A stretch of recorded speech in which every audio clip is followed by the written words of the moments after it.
खरीप हंगाम बैठकीवर पणन मंत्री सुभाष देशमुख यांच्याशीही सविस्तर बातचीत केलेली आहे। आमचे प्रतिनिधी ऋत्विक भालेकर यांनी आपण पाहूया ते काय म्हणाले। पणन मंत्री सुभाष देशमुख आपल्या सोबत आहेत। सध्या तुरीच्या संदर्भात ज्या काही घडामोडी सुरू आहेत, आज खरीप हंगामा बैठक पार पडली आणि यामध्ये त्याबाबतही चर्चा करण्यात आली।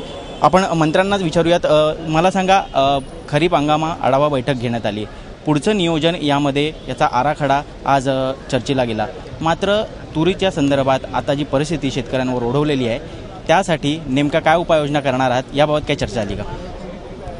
खरीप हंगामाचा पुढील आढावा घेण्याची बैठक होती, परंतु तुरीचं नियोजन हे 2 दिवसापूर्वी केलेलं आहे।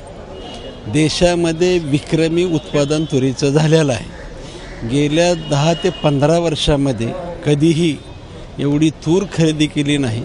म्हणजे गेल्या 10 ते 15 वर्षाचा विचार केला 2,31,000 11-12ला खरेदी झालेली आहे। आत्ता जवळपास 40 लाख क्विंटल खरेदी या राज्यामध्ये झालेली आहे। म्हणजे देशाच्या तुलनेत सुद्धा संपूर्ण देशामध्ये 11 लाख मेट्रिक टन खरेदी झाली आहे।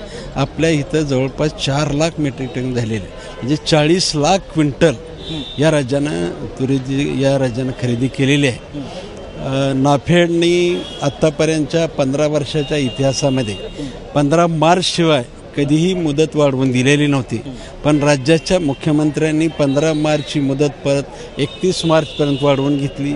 31 मार्चची मुदत 15 एप्रिलपर्यंत मुदत वाढवून घेतली आणि परत शेवटची मुदत 22 एप्रिलपर्यंत मुदत दिलेली। देशमुखजी, हे जरी खरं असलं तरी सध्या जी परिस्थिती ओढवलेली आहे त्यावर अटी, आता काल रात्री शासन निर्णय जो काढण्यात आला तूर खरेदी करण्याबाबत, तुम्ही म्हणताय ज्यांची नोंदणी झालेली आहे तूर खरेदी करण्यात येईल, मात्र त्यावरही जाचक अटी आहेत। शेतकऱ्यांची तूर अजूनही विकली जात नाही। काय अटी काय आहेत?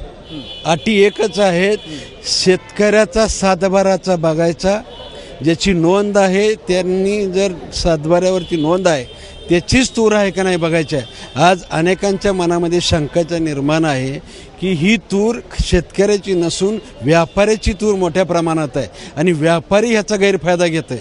आणि म्हणून राज्याच्या मुख्यमंत्र्यांनी सांगितलं, शेतकऱ्याचा दाना जर खरेदी केंद्राला असेल तर एक ना एक दाना खरेदी करणार, परंतु शेतकऱ्यांच्या नावाखाली जर व्यापारी जर त्याचा दुरुपयोग करत असेल तर त्याच्यावर कठोर कारवाई करायचा आदेश दिलेला आहे आणि ते तपासण्यासाठी वेळ जाईल। पण मला असं वाटतं की याच्यावर कुठलीही जाचक अट नाही, सातबारात बघायचं आहे आणि त्याचं व्हेरिफिकेशन फक्त करायचं। 10 लाख क्विंटल तूर अजूनही खरेदी विना पडून आहे, तेवढीच तूर खरेदी केली जाईल असंही त्या GR मध्ये म्हटलं गेलं। जे 22 एप्रिलपर्यंत तूर खरेदी केंद्रावर नोंद झालेली आहे तेवढी तूर खरेदी करायचं राज्याच्या मुख्यमंत्र्यांनी आश्वासन दिलेलं आहे आणि 22 एप्रिलच्या नंतर व्यापाऱ्याची येते का कुठली ती माहिती नाही, पण ते खरेदी करायचं आहे आणि हमी भावामध्ये 25% खरेदी करण्याचे हे असतं। परंतु आज आपल्याकडे उत्पादनापेक्षा किती तर चांगल्या प्रमाणात खरेदी झालेले आहे आणि शेतकऱ्यांना खूप मोठा दिलासा त्यात मिळालेला आहे।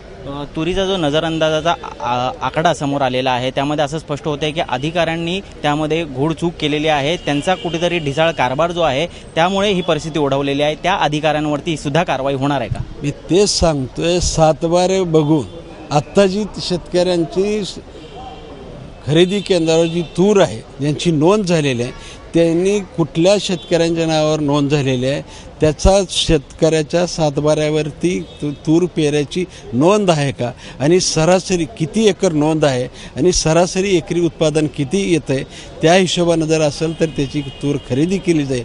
आणि असं अधिकाऱ्यानं काहीतरी चुकीचं करून व्यापाऱ्याला आणि अधिकाऱ्यांनी संगनमत करून जर चुकीच्या नावानं शेतकऱ्यांच्या नावानं कुणी जर चुकीचं काम करत असेल, मग तो अधिकारी असेल, व्यापारी असेल, कुठलाही बाजार समितीचा संचालक असेल, त्याच्यावर कठोर कारवाई केली जाईल। सर्वाधिक तूर ज्यांनी विकलेली आहे त्यांची सुद्धा इथे पडताळणी केली जाणार आहे, त्यांच्यावर सुद्धा कडक कारवाई होणार आहे।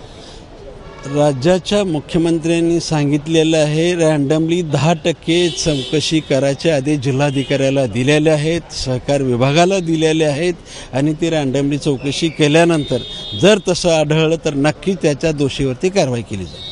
तर कडकात कडक कारवाई शासनाकडनं केली जाईल, तुरी संदर्भात कुणाचीही गय केली जाणार अशा पद्धतीचं प्रतिपादन या ठिकाणी स्वतः सुभाष देशमुख करत आहेत। कॅमेरा पर्सन अरविंद वारगे सोबत ऋत्विक भालेकर, ABP माझा, मुंबई।